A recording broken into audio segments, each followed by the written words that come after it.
ashram of Saint Ramana at Arunachala drew crowds of devotees on September the 1st to mark the completion of 50 years since Ramana first set foot on the sacred soil of this historic mountain shrine.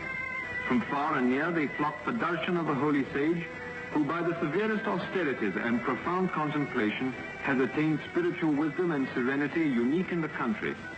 Thousands draw comfort from his mere presence, for he neither preaches nor blames, setting at ease all who come to him by the essential goodness he radiates to all around. A good man in a troubled world.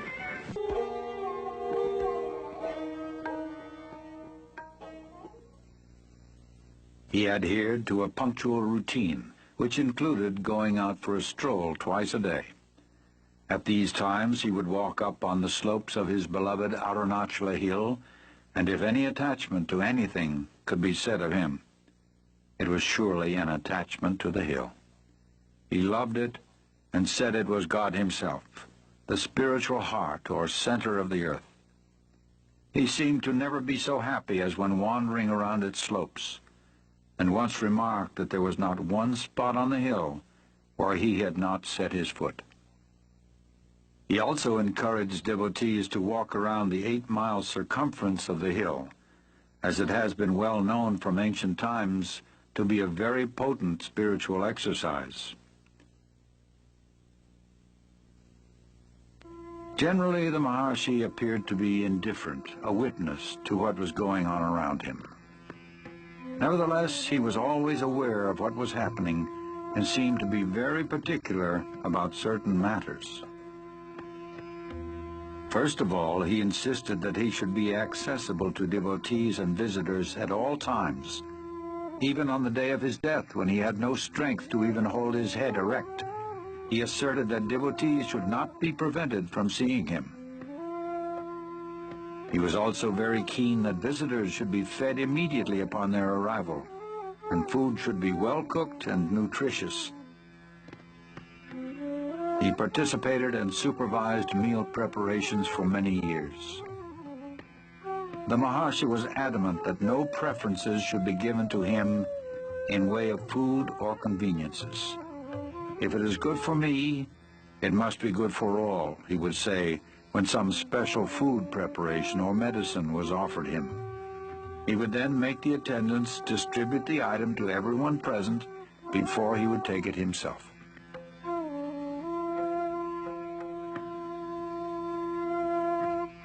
In his company, one would notice a total absence of distinction between men and women of different castes and creeds, of different races and religions, between a prince and a peasant, an ascetic and a householder. His equality extended far beyond human beings and embraced even plants and animals.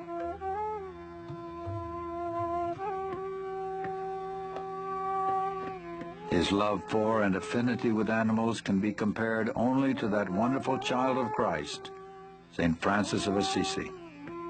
They all came to him, dogs, snakes, monkeys, crows, deer, peacocks, chipmunks, and cows, to name a few.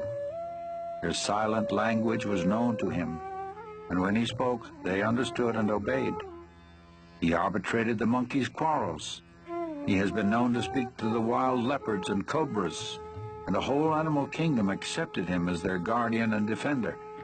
All felt his grace and acted with intelligence in his presence. He considered every living creature as equal, and those who came to him deserved an equal share to the land and resources of Ramanashramam. He often mentioned that this was their territory all along, and we humans have just come and occupied it.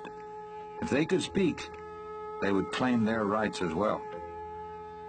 Besides this, he maintained that every creature, from man down to the smallest insect, was an equal manifestation of the Supreme Self, the imperishable One.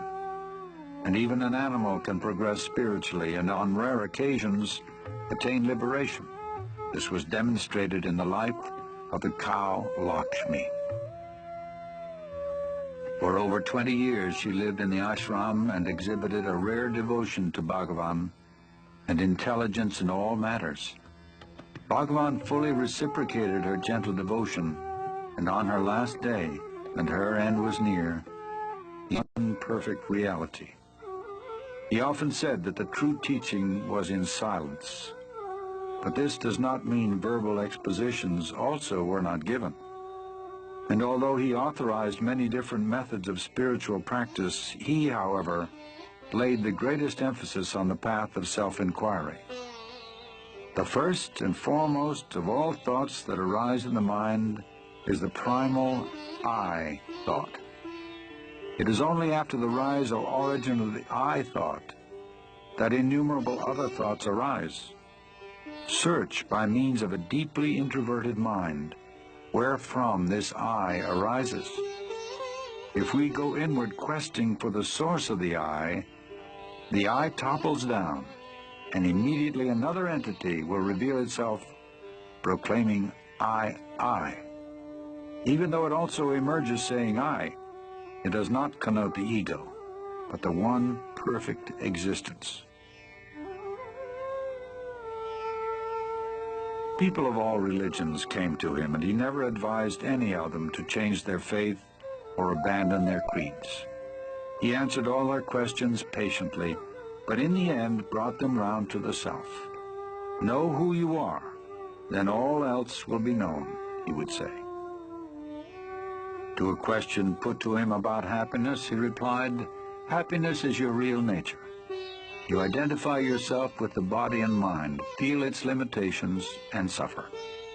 Realize your true self in order to open the store of unalloyed happiness. That true self is the reality, the supreme truth, which is the self of all the world you now see, the self of all the selves, the one real, the supreme, the eternal self, as distinct from the ego or the bodily idea for the self.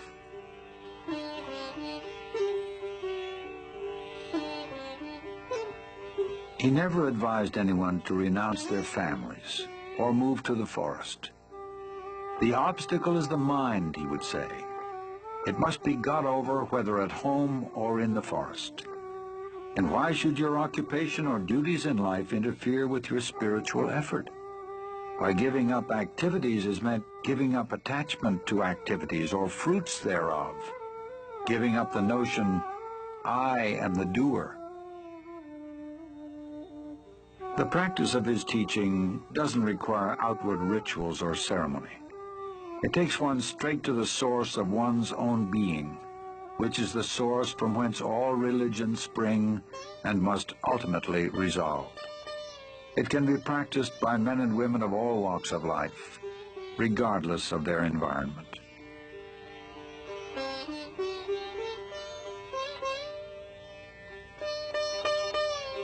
The Maharishi lived what he taught.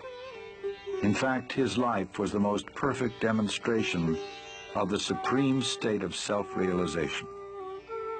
And although he was fixed in the permanent state of pure awareness, his body was subject to the laws of nature. In time, it became afflicted with rheumatism and weakened with age. Early in 1949, a small nodule appeared below the elbow of his left arm. It was surgically removed.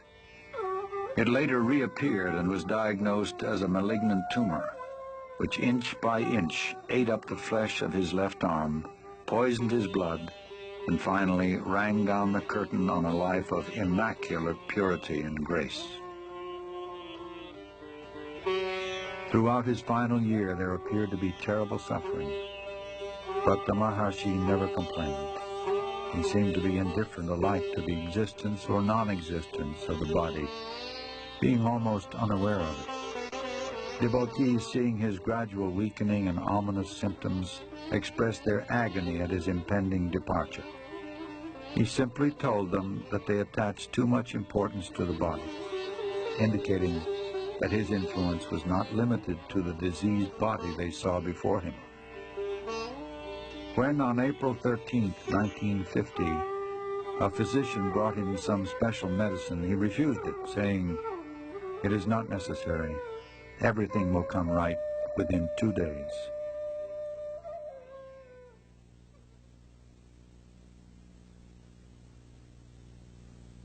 The next day, a long crowd filed past the open doorway.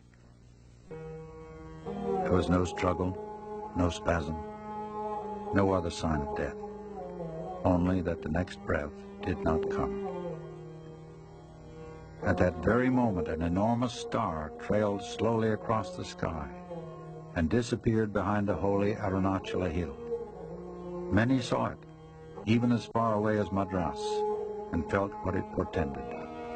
It was exactly 8:47 p.m., April 14, 1950. Next day, a pit was dug and the body interred with divine honors. The crowd, packed tight, looked on in silent grief.